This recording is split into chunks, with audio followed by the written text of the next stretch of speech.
श्री स्वामी समर्थ, जय जय स्वामी समर्थ. श्री स्वामी समर्थ, जय जय स्वामी समर्थ. श्री स्वामी समर्थ महाराजांच्या नामस्मरणाने आजच्या व्हिडिओला सुरुवात करूया. शुभ दुपार तुम्हा सगळ्यांना. कसे आहात तुम्ही सगळे? आशा व्यक्त करते स्वस्त असाल, मस्त असाल, स्वामींच्या सेवेमध्ये रममाण असाल.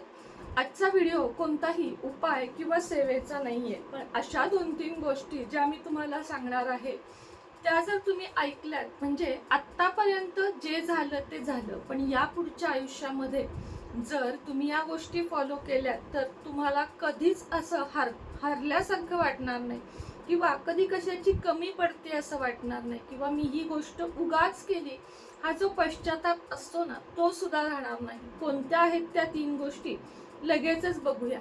त्याआधी तुम्हाला सांगू इच्छिते की आपलं एक नवीन चॅनेल आपण चालू केलेलं आहे. कशासाठी? तर इंडियन मॉम सुनेत्रा हे चॅनेल सर्वांपर्यंत पोहोचत नाहीये काही टेक्निकल इश्यूमुळं, आणि त्यासाठीच मी तुमची सुनेत्रा हे चॅनेल चालू केलेलं आहे. यूट्यूबला जायचं, सर्च करायचं तुमची सुनेत्रा, तुम्हाला चॅनेल लगेच दिसेल आणि मी लिंक पण देत आहे डिस्क्रिप्शन बॉक्समध्ये. नाव लक्षात घ्या, तुमची सुनेत्रा. तर चला आजच्या व्हिडिओला सुरुवात करूया. आणि हो, तुमची सुनेत्रा चॅनेलवर इथले व्हिडिओ नाही येणार, ह्याच्यापेक्षाही खूप वेगळे इंटरेस्टिंग व्हिडिओ त्या ठिकाणी येणार आहेत, त्यामुळे व्हिडिओ नक्की नक्की नक्की बघा. तर अशा आयुष्यामध्ये कोणत्या 3 गोष्टी आहेत किंवा 3 किंवा 2-3 4 असतील की ज्या आपण कोणालाच सांगायच्या नाहीयेत, नेहमी गुप्त ठेवायच्या आहेत या गोष्टी. त्या गोष्टी सांगितल्यामुळे खूप आयुष्यामध्ये भयंकर परिणाम भोगावे लागतात. आणि ह्याचा अनुभव ना थोड्याफार नाही, भरपूर प्रमाणात मी माझ्या पास्ट लाईफमध्ये घेतलाय की कोणाला कोणत्या गोष्टी सांगाव्यात, कोणाला कोणत्या गोष्टी सांगू नयेत. त्यातून मी खूप शिकले आणि या 2 वर्षात मी प्रकर्षानं त्या गोष्टी पाळल्या आहेत आणि तेव्हापासून मलाही खूप जास्त रिलॅक्स वाटत आहे आणि माझं कोणतंही काम होत आहे त्यामुळं. तर सगळ्यात पहिली गोष्ट, तुम्ही जर पुढच्या वर्षीपर्यंत एखादी गोष्ट ठरवली आहे, कोणतीही असू शकते ती, तर ती गुप्त ठेवा. तर जसं की मी घर घेणार होते तर मी ते सगळ्यांपासून म्हणजे अगदी तुमच्यापासून सुद्धा मी ते गुप्त ठेवलं. जेव्हा माझी पूर्ण बोलणी झाली, माझ्या नावावर ते होत आलं किंवा झालं, होत आलं पण नाही, झालं, संपूर्ण झालं, त्यावेळेस मी तुमच्यापर्यंत ते सांगितलं. याचा अर्थ असा नाही तुम्ही माझे वेल विशरच आहात, पण एखादी व्यक्ती, एक काय माझ्या तर आयुष्यामध्ये युट्यूब कडून असतील किंवा बाकी असतील, अशा अनेक व्यक्ती असतील ज्यांना ही गोष्ट ऐकायला आवडेल किंवा नाही आवडेल हे मलाही माहित नसतं आणि तुम्हालाही माहित नसतं. त्यामुळं आपण जर एखादी गोष्ट ठरवली, समजा तुम्हाला गाडी घ्यायची आहे, तुम्हाला घर घ्यायचंय, तुमच्या मुलाचं लग्न ठरलंय, मुलीचं लग्न ठरलंय, तुमच्या सुनेला, तुमच्या पत्नीला दिवस राहिले आहेत, तर अशा गोष्टी ना कधीच कुणाला कमीत कमी संपूर्ण होईपर्यंत सांगू नका. म्हणजे प्रेग्नन्सी आहे तर असंही आपल्याला बघा पूर्वीच्या लोकांनी सांगितलं आहे की 3 महिने त्यानंतर चोरोटी भरेपर्यंत कुणालाही सांगू नये. त्याच्या मागे त्यांचं रिझन पण होतं. 3 महिन्यानंतर बाळ हे संपूर्णपणे परिपक्व होतं बाळामध्ये आणि त्याला कोणता धोका राहत नाही. आणि प्रॅक्टिकली बघायला गेलं ना तर अनेक असे घरं असतात ज्यांना दुसऱ्याचा वंश पुढे गेलेला आवडत नाही, दुसऱ्याचं चांगलं झालेलं आवडत नाही, दुसऱ्याची प्रगती. तोंडावर ते तुम्हाला म्हणतील की अरे वा किती छान, बरं झालं, आत्ताच राहिलं, नंतर असं म्हणजे बोलताना तुमच्याशी ते अगदी परफेक्ट बोलतील. तुम्हाला जाणून पण देणार नाहीत की तुमच्या मनात काही खोट आहे, पण त्यांच्या आतमध्ये वेगळं वादळ चालू असतं. आणि म्हणूनच जोपर्यंत तुम्हाला खात्री होत नाही की आता ही गोष्ट सांगायला हरकत नाही, तोपर्यंत पत्नी सून यांची प्रेग्नन्सी कोणालाच सांगू नका. किती पण तुमच्या जवळची ती व्यक्ती असू दे, सांगू नका. दुसरी गोष्ट म्हणजे तुम्हाला एखादं जर कार्य पूर्ण करायचंय, जसं मी तुम्हाला माझ्या घराचं उदाहरण दिलं, तर त्याची नुसती बोलणी, काही जण आता ब्लॉगिंग तर्फे सुद्धा बघा, मी घर घेतीये, मी घर घेणार आहे, आज मी घर बघायला गेले, हे ज्यांचे व्हिडिओ येतात ना त्यांच्या त्या गोष्टी काही प्रमाणात अपूर्ण राहतात, त्यात अनेक अडथळे येतात.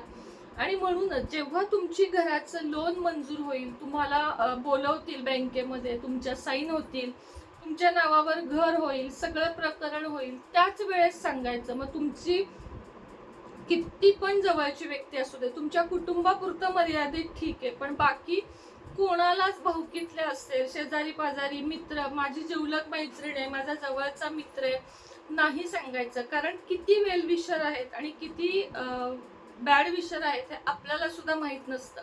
आणि म्हणूनच या गोष्टी कधीच सांगायच्या नाहीत कुणाला. तर समजा लग्न ठरलंय, काहींना सवय असते बघा, की आज ना बघायला आले होते, बहुतेक होकारच येईल कारण मुलीला मुलगा मुलाला मुलगी खूप आवडली आहे, झालं. अशा वेळेस ते काम अडलंच म्हणून समजा, जाताना होकार देऊन गेलेली लोक थोड्या दिवसातच नाही आमचा सध्या विचार नाहीये असं कळवतात. आणि माझ्या मते बऱ्याच जणांना हा अनुभव आला असेल.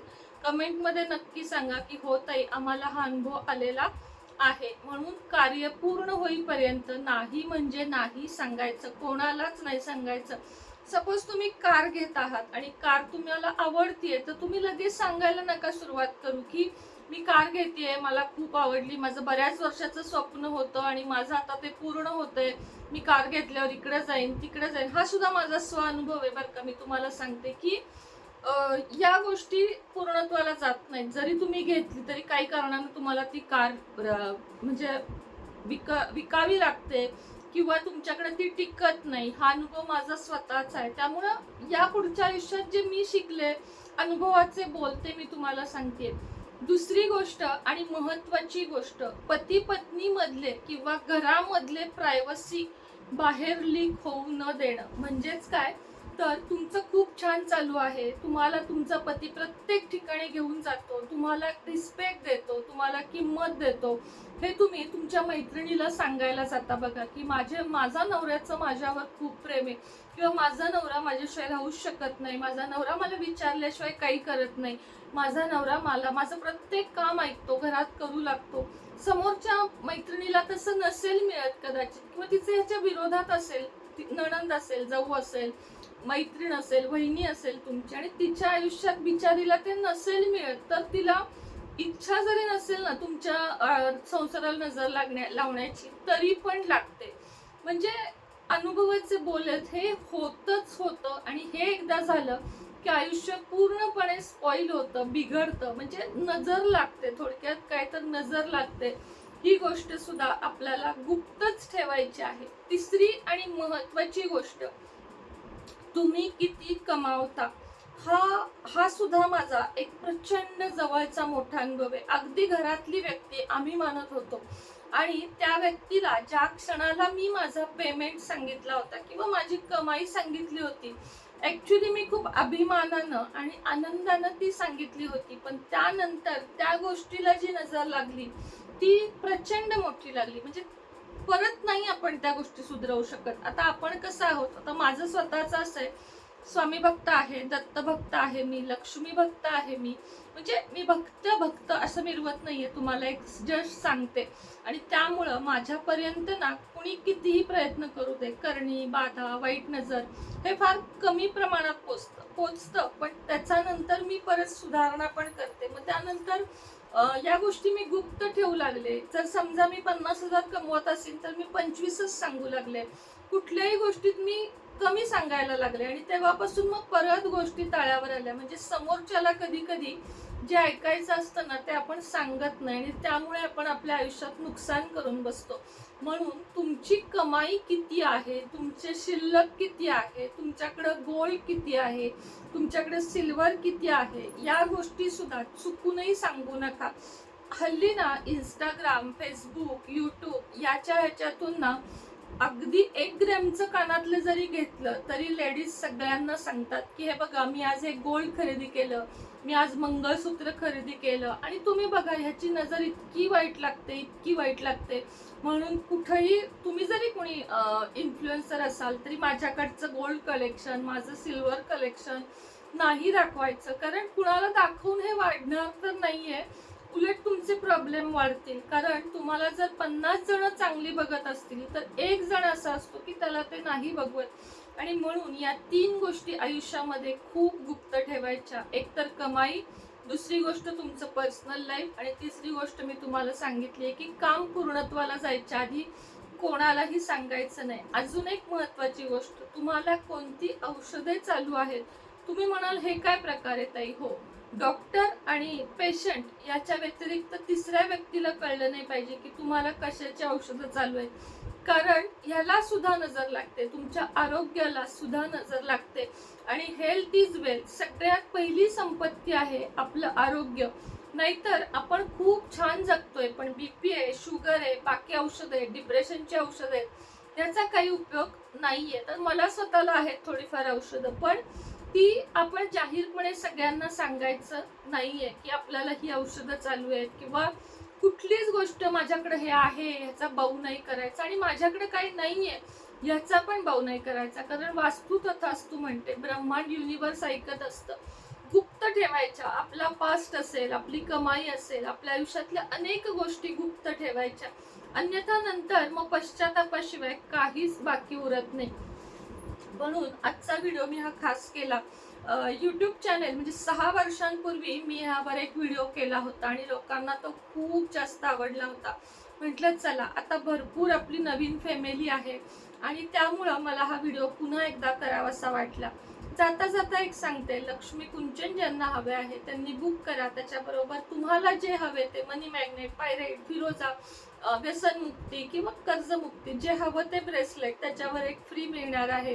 अघोर लक्ष्मी सिद्धी मंत्र ज्यांना हवा आहे त्यांनी लगेचच व्हॉट्सअपला मेसेज साधा.